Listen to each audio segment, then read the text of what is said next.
Hi everyone, this is Steph with Steph's Middle School Souffle, and I have the most special guest here, my mom. This is my mom, Jill. Say hi. Hello. And she has the most beautiful red hair, and she had 3 daughters. She has 3 daughters. Again, this is my channel.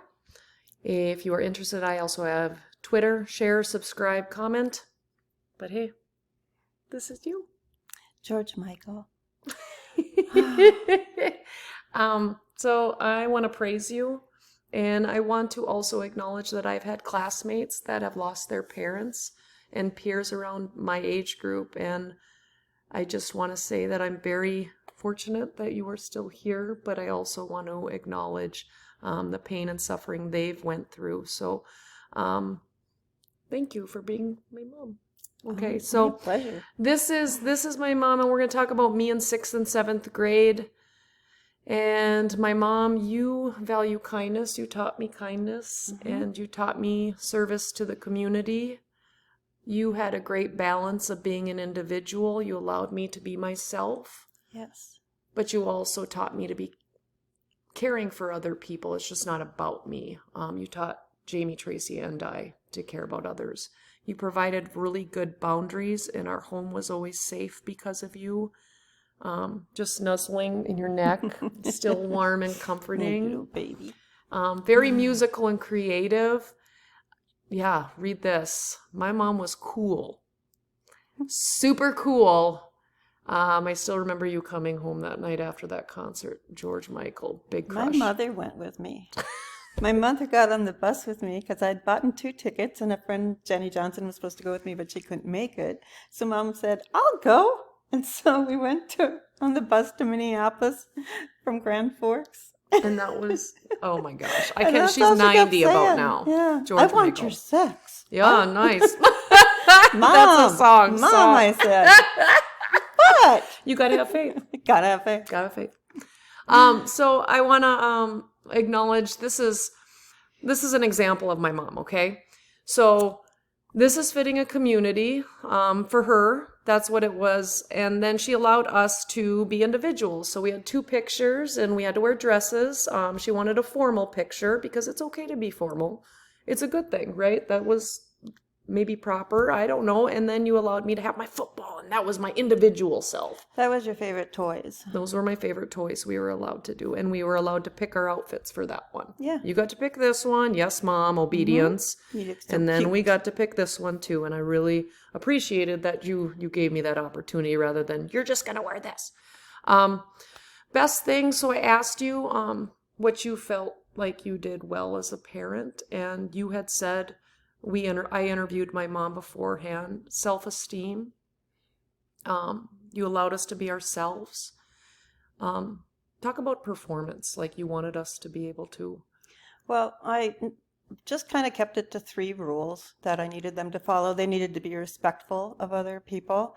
I needed them up in front of people right away to perform. So when they got older, they weren't shy, or they weren't affected by that stress that comes with being around other people.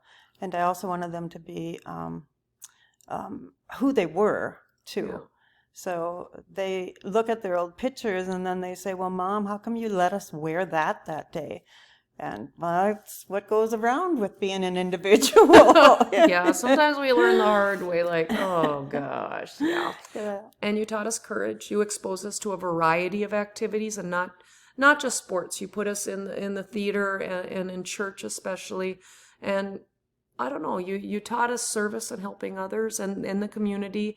And you overall, can you talk about the kindness? Well, I just told you guys that it costs you nothing to smile and greet people. And the rewards of that are, 1,000-fold, because then people get to know who you are. They have a face to a name. If you come up in conversation, people will know who they're talking about. And we grew up in a small town, and we considered them our whole family. And even when a lot of people will say they're living in a small town, they're just so nosy. Well, they are, but they're not so much nosy as they really want to know what's going on and if they can help other people. And, we had a great babysitter named Sheila, and she was a godsend to me because I'd have to get the kids up at 5:30 to get to work at 6 o'clock, and she would just let us bring the kids over there. And so her schedule became my schedule became her schedule. And No, she was helpful too, but the kindness piece, I still say hi, even in the cities. I will say hi in inner cities. I don't care where I'm at, north, south, northeast, Minneapolis, St. Paul, West St. whatever. Hi. Hi. And some some people get the giggles like, who's that crazy lady? Yeah. And that's Driving. okay because they still smile. But thank you. Step one, we talked about parenting. It takes a trustworthy, positive village. And who was your village? I mean, you worked, you raised 3 daughters, and you were a young mom. You were a very young mom. And especially parents with many children, you need a village. And your village was mostly your sister, Yeah, my godmother, Wendy. we had a close family. I have just one sister, so we spent the summers together a lot of times. So, and Ray Thank and you, their Wendy kids. and Ray. Yeah, And then your parents were good. yeah, my mom and dad, especially my mom. My mom had them when they were babies, and she would take care of them. And then when they grew up, my dad took them fishing and hunting, and so they got a well-rounded education between all the people that they knew. So the family. We talked about Sheila. Shout out to Sheila. I was really embarrassed to go there in 6th grade, but I'm grateful. I'm grateful for you. You helped support us. I met my best friend through this babysitter, and she was always there. She was reliable, consistent, and that's what kids, I don't know, anywhere up to, even I hate to say it, babysat at 6th grade. I'm glad I was babysat. So this is me in 6th grade, and my mom and I talked about this. I was really embarrassed at this age. I was embarrassed to have been from the trailer park. We lived in a trailer park. Even though I love it now, like I was thinking about that, I had some of the greatest times there. That was like heaven to me, but I was still embarrassed because I started to recognize that I was from, a little, it was different. And I hated being babysat. Sensitive about a changing body. This was the first school picture that I felt ugly in. So your 6th grader might maybe start looking at themselves a little bit differently at this age. And I do recall that. I hid these pictures from you. You bought these pictures. You should see my 7th grade picture. I know.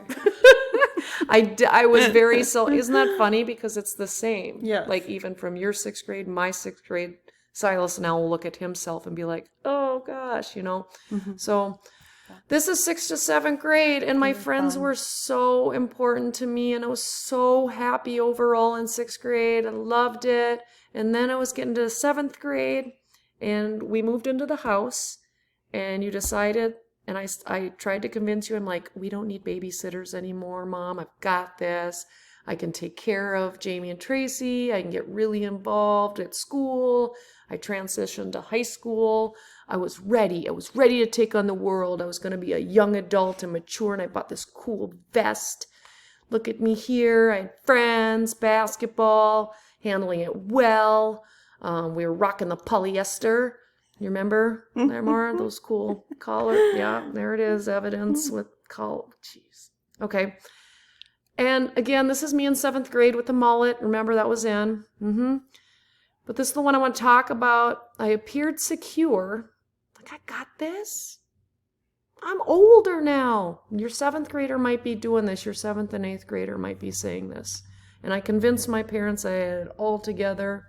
I was going to be responsible, get good grades, be perfect at sports. Here I am. I was very involved. Had a lot of friends, wanted to be great at volleyball.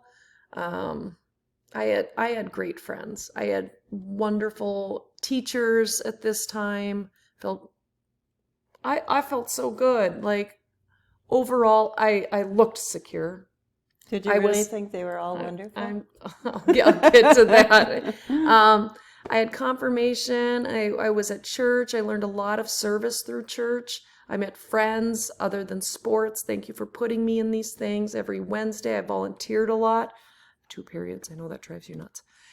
Basically, I had a lot of fun. But let's go back to this now, because now we're going to get vulnerable. I appeared secure in 7th grade, and your 7th and 8th grader is going to appear secure and they have it all together. Mom, I can handle this. Dad, I can handle this. I got this. I'm so organized. But we're going to get vulnerable here. So I'm not doing this to be a victim. I have my mom here. So we're going to talk about this, that things weren't always perfect. Like I looked great, had it all together. Mom trusted me, that I was so independent because I convinced her, and I thought I was. I'm an adult. I look great. Yeah. But not always great. So in 7th grade, I thought I was older than I was, and your kid will probably convince that with you with the phone or whatever. I wanted to be independent, but I couldn't in the end handle the pressure. So I was taking care of my sisters at home. We got rid of the babysitter and Sheila. I was actually officially in high school. In Larimore, it was 7th through 12th. So I wanted to be cool. I was getting good grades, perfection. But I was a cutter at this age. I would go into the bathroom, and I didn't learn it from anybody. I just had so much anger and pressure and rage, and I didn't communicate with anybody, no adults. I just thought I could do it all by myself, and I was a perfectionist. But somewhere, this picture was the one. That was the day that I think my cousin Lindsay or my sisters told my Aunt Wendy, who had told you. And how did that feel? Because you are a great parent and you did everything right. I was ashamed of myself for not being able to recognize it, being involved. And I thought, I don't know. I felt so bad for you. And I don't know. It was such a shock to me that you were hurting yourself. But in the end, I think it was the only pain that you could control. So that's why it felt good and had a release for you. It's messed up, but it does make sense. And, I don't think I can apologize enough for that. That's the thing. You just have a mom guilt, and it just, it was a hard time, but we got through it. We did, and the reason we got through it is because you and Dad weren't making a lot of money. I mean, you were busting your butt. You were a working mom. But the thing that I love about you, like, because I tried to put that image, and your 7th and 8th grader might put that image out there, like, I got this. I can handle smartphones and friends and sports and do all this and take care of that. I'm good, parent. I'm really good, and I'm independent. But they're not. They're still going to need you to check in.